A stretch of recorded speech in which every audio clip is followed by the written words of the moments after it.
तीन दामाद की सास पार्ट 2। अब तक आपने सुना कि कावेरी जी अपनी तीनों बेटियों ईशा, मोहिनी और सुहाना की शादी तीन घर जमाई लड़कों के साथ करवा देती है। उन्हें लगता है कि ये लड़के शायद घर का कामकाज संभाल लेंगे, लेकिन उनके तीनों घर जमाई बहुत आलसी थे। वो नौकरी भी नहीं करते थे और बाहर का काम भी नहीं। कावेरी जी ने अपनी बेटियों से कहा कि वो प्रेगनेंसी का बहाना बनाकर अपने पतियों को सबक सिखाए। अब सुनिए आगे। मम्मी, आपने जैसा कहा था हमने वैसा ही किया, लेकिन देखिए ना, विवेक का हाल तो वैसा का वैसा ही है। घर में ना सुबह का नाश्ता बनता है और ना खाना। नौकरी पर जाने की बात करूं तो खाने को दौड़ते हैं मुझे। हाँ मम्मी, मैंने भी सुमित को कितनी बार कहा कि अगर नौकरी नहीं करनी तो कोई छोटी सी दुकान ही खोल लो। घर का खर्चा कैसे चलेगा? देखो दोपहर के 12 बजने आए और जनाब अभी तक सो रहे हैं।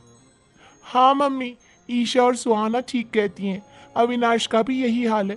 जब मैंने अपनी प्रेगनेंसी के बारे में कहा तो मुझसे कहने लगा, अरे दूसरी लड़कियां तो 9 महीने तक नौकरी करती है, बस डिलीवरी के टाइम छुट्टी लेती है। मोहिनी, तुम भी नौकरी करो। अब मुझे कहाँ नौकरी मिलेगी? मम्मी बताओ अब मैं क्या करूं? हे भगवान, क्या सोचकर घर जमाई दामाद लाई थी मैं कि मेरी बेटियां मेरे पास रहेंगी और खुश रहेंगी, लेकिन इन आलसी दामादों ने तो हमारी जिंदगी को भी प्रॉब्लम में डाल दिया है। मैं तो कहती हूँ मम्मी, हम लोग वापस अपनी जॉब पर जाना शुरू कर देते हैं। बता देते हैं इन लोगों को कि हमने प्रेगनेंसी का बहाना किया है। नहीं नहीं बेटा, ऐसी गलती भी मत करना। अगर तुमने ऐसा किया तो इन तीनों की आदत और खराब हो जाएगी। अरे आज नहीं तो कल कभी तो तुम प्रेग्नेंट होगी, तब वापस यही प्रॉब्लम आएगी। तब क्या करोगी तुम तीनों? हाँ मम्मी, आपकी बात तो बिल्कुल सही है। इन लोगों को तो सुधारना ही पड़ेगा।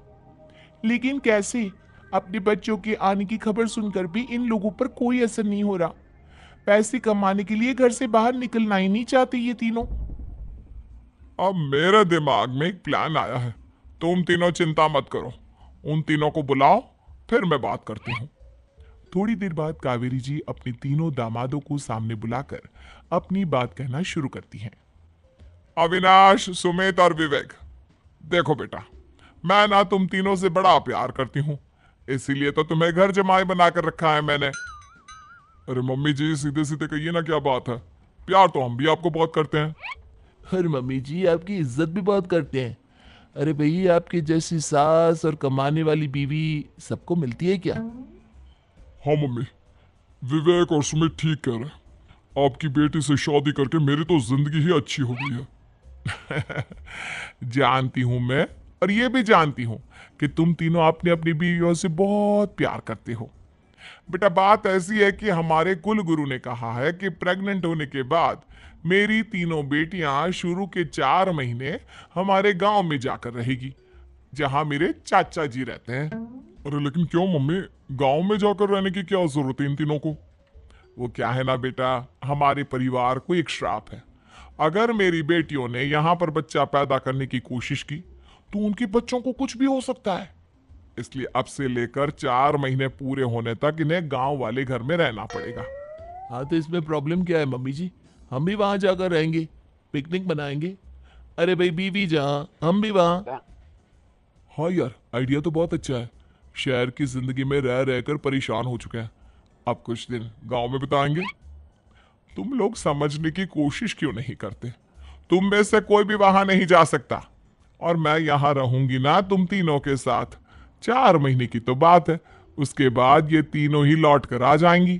ठीक है मम्मी जी, अब हमारे बच्चों का सवाल है तो ये तो करना ही पड़ेगा। कावेरी अपनी तीनों बेटियों को कुछ दिन के लिए घर से बाहर कहीं दूसरे शहर में रहने के लिए भेज देती है। कुछ दिनों के बाद, अरे मम्मी जी, बहुत दिन से पिज्जा नहीं खाया, मंगवाइए ना। क्या बताऊं बेटा, पहले तो बेटियां खर्चा दे देती थी क्योंकि उनकी नौकरी थी, लेकिन अब तो मेरे पास पैसे ही नहीं बचे।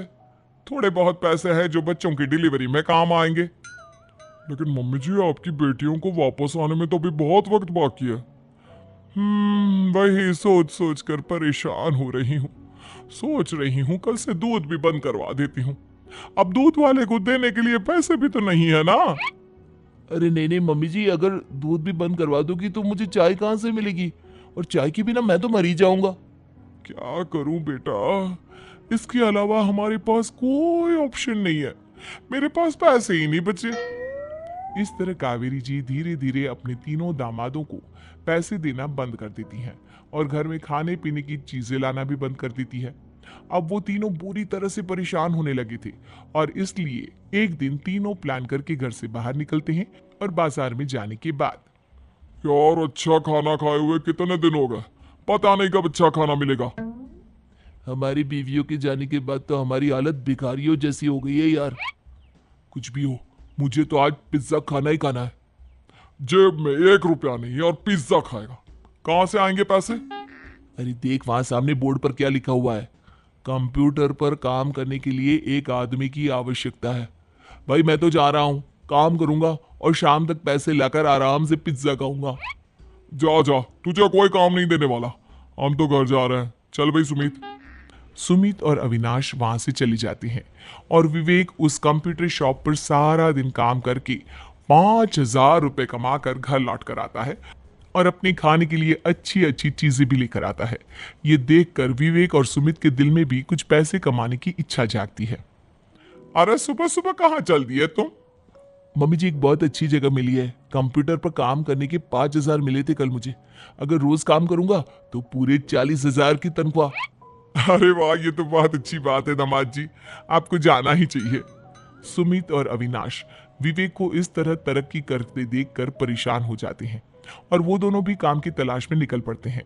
धीरे धीरे उन दोनों को भी काम मिल जाता है। अब कावेरी के तीनों दामाद छोटी मोटी नौकरी करके अच्छा पैसा कमाने लगे थे। एक दिन कावेरी उन्हें अपने पास बुलाती है। अरे वाह, विवेक 40,000 कमा लेता है, अविनाश 60,000 और सुमित तुम भी 40,000 के आसपास कमा ही लेते हो। कुल मिलाकर तुम अच्छे खासे पैसे कमा रहे हो बेटा। हाँ मम्मी जी, बहुत मजा आता है जब महीने के एंड में मोटी रकम हाथ में आती है। पूछिए मत मम्मी जी, घर में रहकर रोटी बना बनाकर औरतों जैसा महसूस होने लगा था मुझे तो। हाँ बेटा, तुम तीनों की बात तो बिल्कुल ठीक है। और जानते हो, अब तुम तीनों की पत्नियां भी वापस लौट कर आने वाली है। लेकिन मम्मी जी अभी तो उन्हें गए सिर्फ 2 महीने हुए हैं, आपने तो कहा था वो 4 महीने के बाद लौट कर आएंगी। ऐसा कुछ नहीं है बेटा, मैं सिर्फ तुम तीनों को सबक सिखाना चाहती थी कि आदमी घर में बैठकर बीवी की कमाई खाता हुआ अच्छा नहीं लगता। इस दुनिया में हर इंसान को मेहनत करनी चाहिए, काम करना चाहिए, चाहे वो औरत हो या आदमी, ताकि अपने परिवार को संभाल सके।